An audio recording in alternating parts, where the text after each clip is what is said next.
දරුවනේ අපි දැන් කතා කරන්න යන්නේ කොහොමද මිශ්‍ර සංඛ්‍යාවක් විෂම භාගයක් බවට පත් කරන්න යන්නේ කියලා.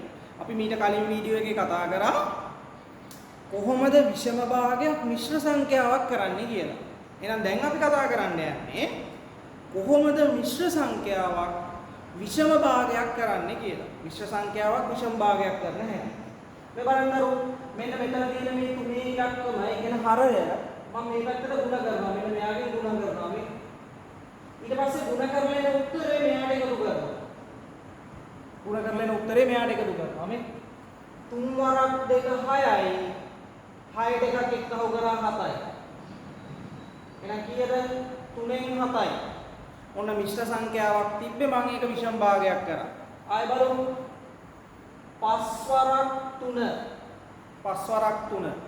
5 වරක් 3 15යි. 15ට දෙකක් එකතු කරා 17යි.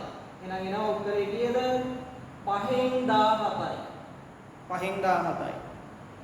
ඊළඟට 4 වරක් 3 12යි. 12ට උඩ තියෙන එක එකතු කරපුවාම 13යි. 3න් 13යි. ඊළඟ එක 10 වරක් 5 50යි. 50ට 3ක් එකතු කරා 53යි.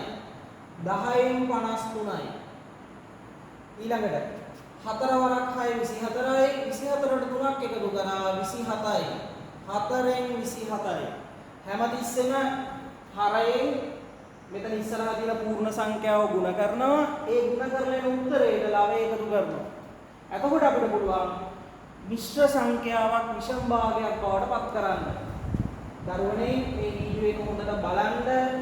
නැවත නැවත මේ ගණන් ප්‍රැක්ටිස් කරන්න. මේක කරන්න ඔයගලන්ට ඉක්මනට මේ ගැටලු සුළු කිරීමේ හැකියාව වගේම තමන්ගේ වේගය වැඩි කරගන්න පුළුවන්.